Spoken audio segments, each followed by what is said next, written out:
le problème d'un personnage comme Éric Zemmour, c'est que c'est la diabolisation par le système médiatique qui lui a donné sa force.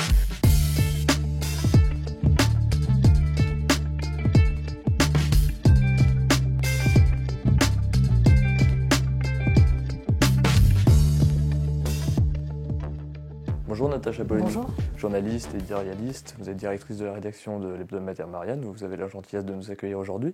Le grand public vous connaît, vous avez l'habitude d'intervenir dans les médias, et justement votre position d'éditorialiste nous a intéressés pour évoquer la place de cet éditorialiste dans le débat public.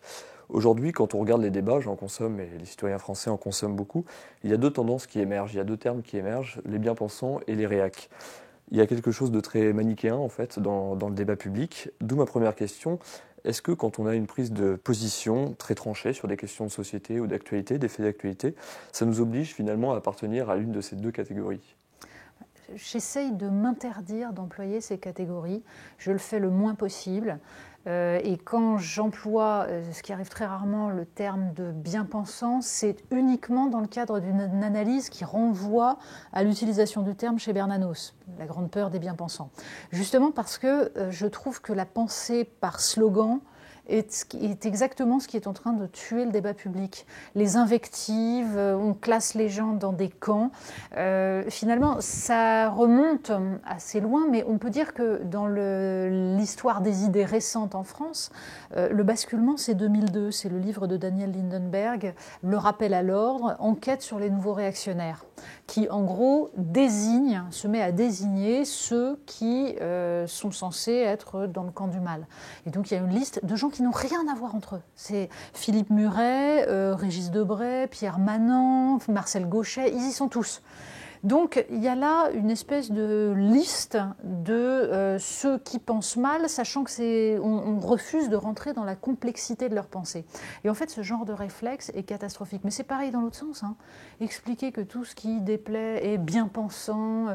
Maintenant, donc il y a bien pensant, bobo parisien, etc. Bon. Ça interdit le débat démocratique, qui devrait normalement se situer dans le cadre d'arguments contradictoires et surtout en essayant de comprendre la spécificité de la pensée de celui qu'on a en face de soi. Donc je pense que c'est absolument lamentable, c'est le degré zéro du débat. Mais alors justement, le débat en lui-même, il y a quelques années, quand on regarde certaines archives, on a l'impression que le niveau était différent. Qu'est-ce qui explique justement que ça a basculé ? Je pense qu'il y a différents phénomènes, mais on peut analyser déjà le rôle des... C'est à la fois un mélange, j'allais dire, technique et idéologique, mais comme souvent. C'est-à-dire, il y a la dimension technique, l'émergence des chaînes d'infos continues. Et je pense qu'elles ont petit à petit dicté leur mode de fonctionnement à l'ensemble du journalisme. Or, les chaînes d'infos continues ne peuvent pas faire de l'info en permanence, d'autant plus que ça coûte cher de faire de l'info. C'est-à-dire que si ce sont des flashs, on met un journaliste au milieu de nulle part et on dit qu'il est sur place, ça passe. Mais faire du reportage, de long terme, de l'enquête, ça coûte cher. Donc on ne peut pas faire ça tout le temps. Donc du coup, on fait des plateaux de télé où on met face à face des gens qui sont censés s'opposer. Pourquoi ? Parce que ça donne une impression de pluralisme, de mettre des gens qui ont des opinions contraires.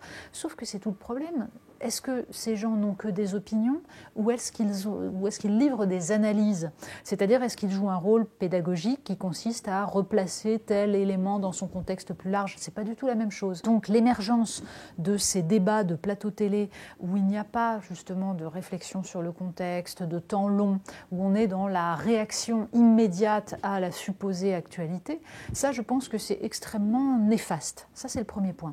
Et deuxième point, il y a une dimension idéologique qui est que on a vu émerger à partir des années, justement, je le citais, début des années 2000, une espèce de contestation de la chape de plomb idéologique qui, jusqu'à ce moment-là, s'imposait de façon assez simple. C'est-à-dire qu'en gros, quand la gauche, au tournant des années 80, décide d'abandonner la question sociale et du coup de maquiller ça à travers quelques grands horizons, l'acceptation de la construction de l'Union européenne et du néolibéralisme qui va avec, etc. On se retrouve dans un brouillage des catégories politiques. Et au bout d'un moment, on a un décrochage en fait entre les politiques et les commentateurs qui vont avec, et le peuple. Ça se ressent petit à petit par ce qu'on peut appeler des insurrections par le vote. C'est-à-dire des moments où des citoyens décident de se saisir du vote pour protester. Parce qu'ils ont l'impression qu'on leur impose un système qu'on leur a jamais demandé de choisir. C'est ça, en fait, la grande trahison. Je pense que c'est lié au néolibéralisme, et c'est une trahison en particulier de la gauche qui a abandonné cette lutte contre les dérives du capitalisme et qui, au contraire, a embrassé tout ça. Eh bien, ça, la conséquence, c'est que vous avez des pans entiers de la démocratie qui sont en train de décrocher, c'est-à-dire des citoyens qui se désaffilient. Et ceux-là, ils se font entendre. Du coup, le système se défend. Le système se dit, mais quelque chose est en train de bouger, il faut expliquer que c'est mal. Et au lieu de débattre, en partie, on accuse. Le manque de confiance envers les médias aussi. Bien sûr, bien sûr. Aujourd'hui, certaines personnalités éditorialistes, voire polémistes, comme Éric Zemmour, par exemple, estiment qu'une majorité de Français pensent comme lui, mais estiment aussi que certaines idées ne sont pas assez représentées, que leur parole n'est pas assez représentée dans les médias. Pourtant, quand on voit Éric Zemmour, quand il sort un livre, on a l'impression que tout le monde en parle. Aujourd'hui, il a même sa propre émission. Est-ce que, pour caricaturer un petit peu, certains éditorialistes ne sont pas présents dans les médias pour dire qu'ils ne le sont pas assez ? Oui, ça c'est un grand classique.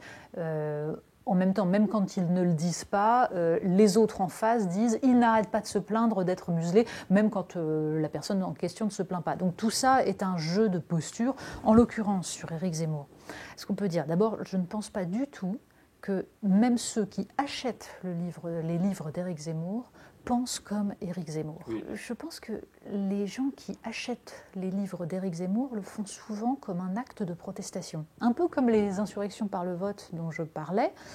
Finalement, acheter Éric Zemmour, c'est dire j'en ai ras-le-bol et je le dis. Mais ça ne veut pas dire que les gens qui l'achètent le lisent en entier, premier point, et deuxièmement, adhèrent à tout. Par exemple, je suis persuadée, et d'ailleurs j'ai le souvenir d'un sondage sur ces questions-là, même parmi les lecteurs d'Éric Zemmour, il n'y en a pas du tout une majorité qui veut renvoyer les femmes à la maison et qui estime que c'était quand même mieux quand elles étaient soumises aux hommes, etc. Pas du tout. C'est simplement qu'ils estiment que sur certains points, Éric Zemmour traduit une partie de ce qu'il pense. Mais est-ce que tous adhèrent à son idéologie, qui est une idéologie, pour le coup, authentiquement réactionnaire au sens propre, c'est-à-dire contre-révolutionnaire, pour un retour à l'ancien régime, à une société d'ordre? Absolument pas. La plupart des gens ne sont pas des critiques des Lumières, au contraire, ils adhèrent à ça.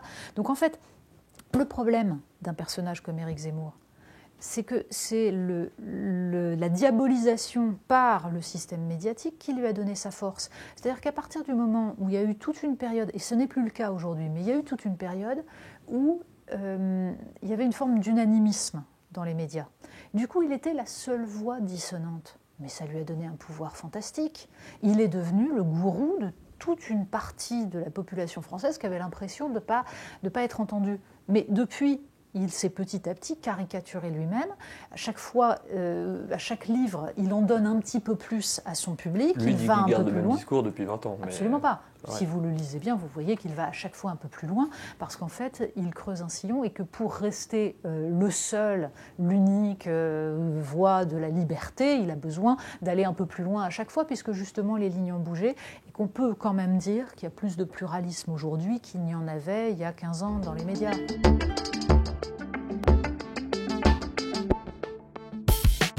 Alors dans la critique des médias, il y a une phrase qui revient souvent, peut-être à tort, qui consiste à dire que tous les journalistes sont de gauche.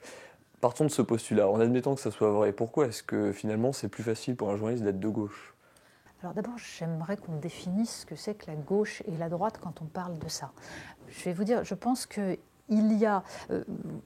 Pour le dire simplement, dans Marianne est un journal qui a été fondé en 1997 par Jean-François Kahn. Première chose, est-ce que Jean-François Kahn était de gauche, de droite? Lui-même a voulu faire un journal qui n'était ni de droite ni de gauche. Mais il a voulu un journal qui pouvait mettre les pieds dans le plat et parler de certains sujets, notamment sécurité et immigration, sans être systématiquement renvoyé au Front National. C'était ça son projet. Est-ce qu'aujourd'hui, on a un peu progressé sur ces questions-là depuis 1997? Je ne sais pas. La question est de savoir qui s'autorise à définir qui est de droite et qui est de gauche. Par exemple, je pense qu'il y a beaucoup de gens aujourd'hui qui ont abandonné les questions économiques et sociales, qui se sont ralliés, grosso modo au système néolibéral, fait de libre-échange, d'ouverture des flux de capitaux, et qui, en revanche, ne gardent leur identité de gauche que sur un point. C'est-à-dire qu'ils sont dans un progressisme sociétal et ils croient que c'est ça être de gauche. Et ceux-là, en général, adorent classer ceux qui pensent bien et ceux qui pensent mal. C'est-à-dire qu'ils mettent à droite, voire à l'extrême droite, tous ceux qui, en fait, sur les questions économiques, sont plus à gauche qu'eux, mais qui ne sont pas dans ce progressisme sociétal.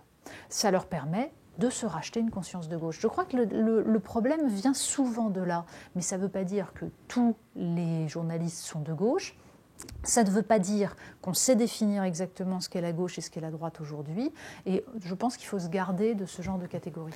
Mais ce que vous soulevez, ça rappelle finalement le manichéisme du débat, un petit peu, avec ces deux camps. On est toujours dans une tendance profondément manichéenne, parce que c'est beaucoup plus simple de voir le monde en noir et blanc.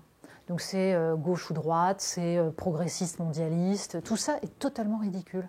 Quand on est invité ou chroniqueur régulièrement à la télévision, vous avez été sur LCI, sur Canal, sur France Télévisions, on s'en souvient, dans On n'est pas couché, est-ce qu'il n'y a pas la tentation, le risque de se croire spécialiste de tout et surtout de ne plus penser suffisamment contre soi-même, qui est l'un des vecteurs du journalisme ? Bien entendu que c'est le risque. Donc il faut se garder de cela en évitant d'être dans le systématisme, en évitant d'aller dans des émissions où on n'a pas le temps de développer une pensée. Et il faut travailler. Premier point, la base, c'est de travailler, c'est de ne pas parler d'un sujet comme ça, selon des intuitions et des schémas présupposés. Donc un travail de recherche préalable est fondamental. Moi, je ne vais pas sur un plateau de télévision sans avoir bossé le sujet et sans avoir appelé des journalistes, des confrères que j'estime spécialistes et dont je sais qu'ils savent mieux que moi, pour qu'ils m'expliquent, qu'ils m'aident à penser. Je me garde d'être catégorique sur des sujets que je ne maîtrise pas ou auxquels je n'ai absolument pas réfléchi. Ça, c'est déjà un minimum de déontologie. Mais ensuite, la question est de savoir si on peut avoir une pensée synthétique et universaliste. Parce que c'est le même problème avec les intellectuels. On a eu tout un courant depuis Michel Foucault qui récusait la possibilité d'une pensée universaliste et qui expliquait que les intellectuels devaient être spécifiques, devaient être spécialistes d'un sujet. Je crois qu'il faut aussi se méfier de ça. C'est-à-dire que du moment qu'il y a une forme d'éthique et une volonté de travailler les sujets, je pense en revanche qu'il ne faut pas s'interdire de s'intéresser à tout et d'essayer de comprendre tout. Parce qu'au contraire, je pense que nous manquons de cette vision de synthèse qui permet de comprendre les grands mouvements de la société. Et donc, faire ce travail qui consiste à rattacher tel ou tel fait à des grands mouvements plus vastes parce qu'on a construit une culture historique, politique, ne me semble pas malsain. Le problème, c'est que ce travail-là, qui est un travail de temps long, n'a rigoureusement rien à voir avec le commentaire immédiat de Café du Commerce. Mais justement, c'est une critique qu'on entend souvent de la part du public, que sur les chaînes d'information en continu, par exemple, les éditorialistes ont beaucoup trop de place par rapport aux journalistes, que finalement, on commande plus qu'on informe. Oui, bien sûr, mais en fait, il faut les deux. Et la question est de savoir ce qu'on appelle informer. Parce que je récuse aussi l'idée que les éditorialistes, dans leur ensemble, ne serviraient à rien et qu'il n'y aurait que l'effet, l'information. Le journalisme, selon moi, c'est évidemment de décrire les faits avec le plus d'honnêteté possible, parce qu'à partir du moment où vous décrivez un fait ou vous le racontez, il y a une médiatisation. Une médiation, donc, c'est-à-dire un prisme de subjectivité. L'intérêt, pour un journaliste, c'est de le savoir. C'est d'avoir conscience de sa propre subjectivité et de lutter contre.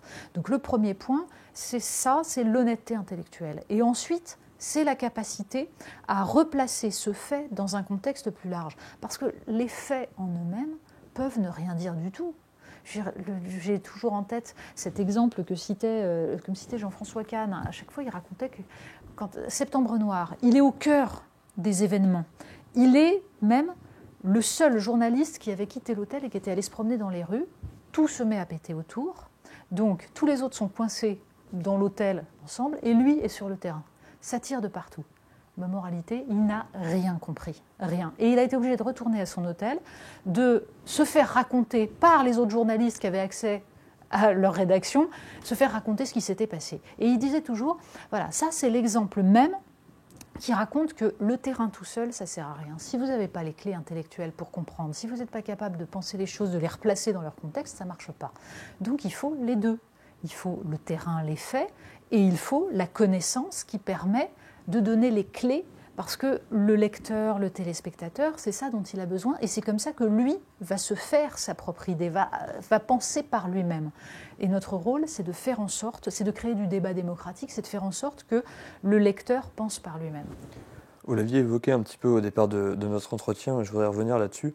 En 2018, vous avez co-signé un livre, Délivrez-nous du bien, halte au nouveau inquisiteur, avec le journaliste Jean-Michel Quatrepoint, où vous évoquez ces mouvements qui se battent au nom du bien et qui empêchent tout débat. Qu'est-ce qu'on entend exactement par ces mouvements et pourquoi le dialogue est devenu impossible ? Vous voyez, on l'observe tous quand on voit des interdictions de conférences, quand on voit des pressions idéologiques, d'ailleurs très souvent inspirées de ce qui se passe aux États-Unis où on atteint des degrés absolument effarants. Donc on le constate. Le problème, c'est de comprendre exactement ce qui est à l'œuvre là-dedans. Or, ce qui me frappe, c'est qu'on a sur des sujets qui sont des sujets essentiels comme la lutte contre le sexisme, la lutte contre l'homophobie, la lutte contre le racisme, qui sont des sujets extrêmement importants et positifs, on a des militants, certains militants, qui s'approprient ces causes, qui sont justes, et qui les caricaturent, et qui les utilisent en fait comme des instruments de pouvoir.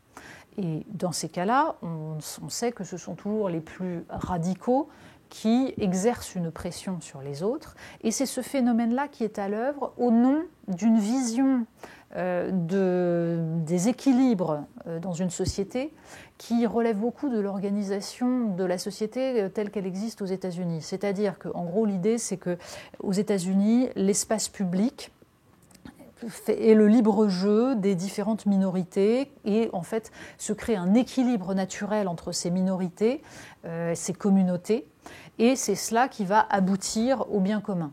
Et donc il faut que l'État soit le moins présent possible pour laisser ce libre jeu se faire. Grosso modo, c'est ça. Alors que, par exemple, la République ne reconnaît aucune communauté, considère seulement les individus, et les individus dans l'espace public débattent entre eux, les citoyens débattent entre eux pour faire émerger le bien commun, dans une sorte d'espace symbolique neutre, et il appartient à l'État de préserver la neutralité de cet espace symbolique, ça s'appelle la laïcité. Vous voyez, c'est tout ça. Donc ce sont deux conceptions totalement différentes de l'organisation politico-sociale. Or, nous sommes en train d'importer le schéma communautariste américain, et ce schéma-là s'associe à une conception de l'individu tout-puissant, tel qu'on le voit, c'est-à-dire en gros la sensibilité, le narcissisme de chaque individu doit s'imposer à tous les autres. La combinaison de ces phénomènes crée ce qui ressemble à une forme de néofascisme, parce que quand vous avez des milices dans des universités qui interdisent des conférences parce que la personne qui s'exprime leur déplaît, ça commence à ressembler à du proto-fascisme. Vous utilisez le terme néofasciste, qui est un terme évidemment fort. En vous écoutant, j'ai un peu la notion de société de susceptible aussi. Oui, bien sûr. Oui, parce que c'est une nouvelle forme. Rien n'est comparable au fascisme des années 30, c'est pas ça la question. Mais dans les méthodes, dans la violence, dans l'intimidation intellectuelle, il y a quelque chose qui est quand même très inquiétant. Et en revanche, vous avez tout à fait raison, il y a cette espèce d'hyper-narcissisme qui là est très spécifique de notre époque et dans lequel la susceptibilité individuelle vient effacer la rationalité. Et ça, c'est, je pense, très dangereux parce que toute notre conception démocratique est fondée sur la raison, sur l'idée que quand deux individus débattent, eh bien, ces deux individus peuvent se mettre d'accord sur les faits grâce à l'exercice de leur raison. À partir du moment où la susceptibilité, les émotions prévalent sur la raison, il n'y a plus de débat possible. Est-ce qu'il existe encore des éléments pour vous rendre optimiste quand il y a une sortie de crise, on va dire ? Ah, mais moi, je me pose jamais la question de savoir si je suis optimiste ou pessimiste. Quand quelque chose me déplaît, j'essaye d'agir.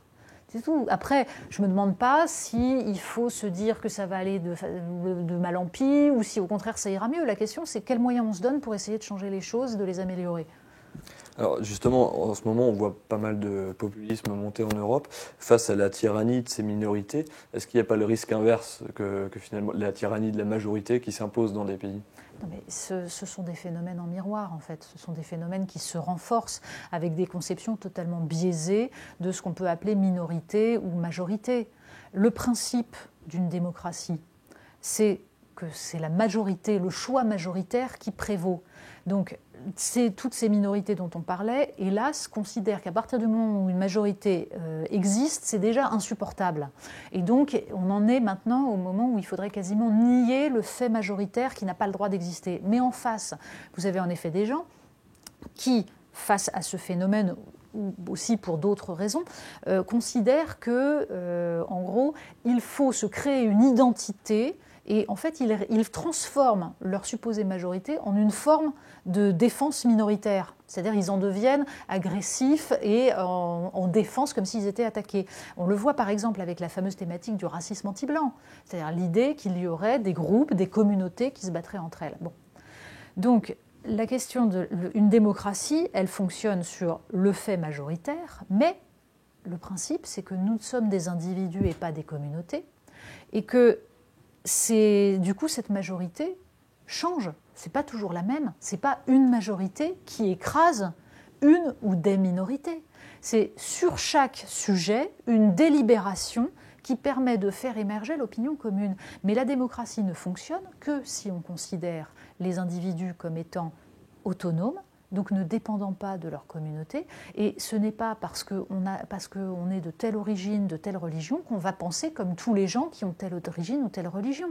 Du coup, si on préserve l'individualité, la liberté, l'autonomie de chacun qui a le droit de ne pas être conforme à sa supposée identité, alors vous empêchez qu'il y ait toujours une majorité qui écrase des minorités. Vous avez une composition en fonction de la liberté de chacun de penser sur tel ou tel sujet, une chose ou une autre.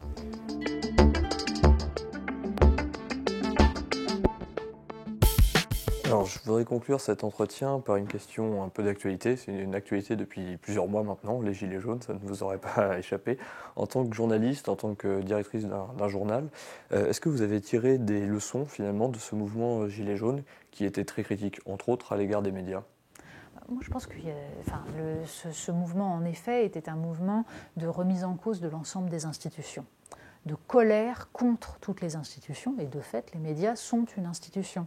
Et ce qui devrait nous alerter et nous inquiéter, c'est que les médias ne sont pas perçus par une bonne partie des citoyens comme étant justement un outil du débat démocratique, mais comme une entité qui préserve les intérêts de l'élite. Demandons-nous comment on en arrive là. Or, regardons, quand on voit en 2005 95% des médias faire campagne pour le oui au référendum avec parfois des mots d'une violence hallucinante, traitant de xénophobes, ceux qui votaient non, et qu'ensuite on a 54,5% des Français qui votent non. Le décalage entre ce que mettent en avant les médias, ce qu'ils pensent, et ce que pense la majorité du pays est tragique. Et ça crée une défiance. Il n'y a pas forcément de leçons qui ont été retenues à ce moment-là. Non, rien. Et strictement rien. Qu'est-ce qui pourrait prouver qu'il y en aurait maintenant ? Oui, ce serait bien qu'on se mette enfin à mener une forme d'autocritique et surtout à essayer de comprendre que le rôle d'un journaliste, c'est pas d'être un curé, c'est pas de dire le bien et le mal, c'est d'essayer de comprendre les grands mouvements. Donc là, sur un mouvement par exemple comme les Gilets jaunes, la question n'était pas d'être pour ou contre. La question, c'est d'essayer de comprendre d'où ça vient, de ne pas caricaturer, c'est-à-dire d'être capable de voir tout ce qui, dans ce mouvement, manifeste des dérives, des appropriations par des groupuscules d'extrême droite, d'extrême gauche, etc., d'être capable de les décrire sans pour autant réduire ce mouvement à cela, d'essayer de comprendre comment ce mouvement a fait ressurgir une lutte des classes extrêmement frappante avec de la violence, non pas d'un côté ou de l'autre, mais des deux côtés, et donc raconter tout ça. Je pense que si on arrive à faire ce travail-là, à essayer aussi de prendre conscience d'une souffrance et d'une colère qui sont absolument majeures, eh bien on aura fait notre boulot de journaliste. Par exemple, ça fait des années qu'un journal comme Marianne s'intéresse aux questions de désertification des territoires, de fin des services publics. Je ne sais pas si c'est parce que nous sommes davantage que nos confrères lus en province ou si c'est parce que nous nous y intéressons que nous sommes davantage lus en province. Je ne sais pas dans quel sens ça marche, mais de fait, quand les Gilets jaunes ont surgi, le travail journalistique qu'avait fait Marianne depuis des années rendait peut-être plus facile la prise de conscience que ce mouvement était en fait un mouvement de très long terme, la conséquence d'une dérive depuis des années. Donc ça permettait de le penser un petit peu mieux. Donc je pense que la question est de savoir si la façon dont nous faisons du journalisme nous permet de penser ce genre de phénomène. Est-ce que nous sommes capables de lutter contre l'hypercentralisation française qui fait que tous les journalistes sont à l'intérieur du périphérique et finalement ne perçoivent pas certains phénomènes? Est-ce que nous sommes capables encore, et est-ce que nous avons les moyens économiques de partir en reportage de long terme, d'aller à la rencontre des gens pendant longtemps? Parce qu'on le sait très bien, quand on fait une interview par exemple, c'est au bout de 2 heures qu'on arrive à faire sortir quelque chose de la bouche de quelqu'un. Donc il faut avoir le temps. Donc, tous ces phénomènes-là, qui sont à la fois économiques et sociologiques, ils rendent notre travail aujourd'hui plus difficile. Donc, essayons d'en avoir conscience au moins et de mettre en place les outils qui permettront de lutter contre ça. Ça sera une bonne conclusion. Merci Natacha Polony. Merci beaucoup d'avoir répondu à la question.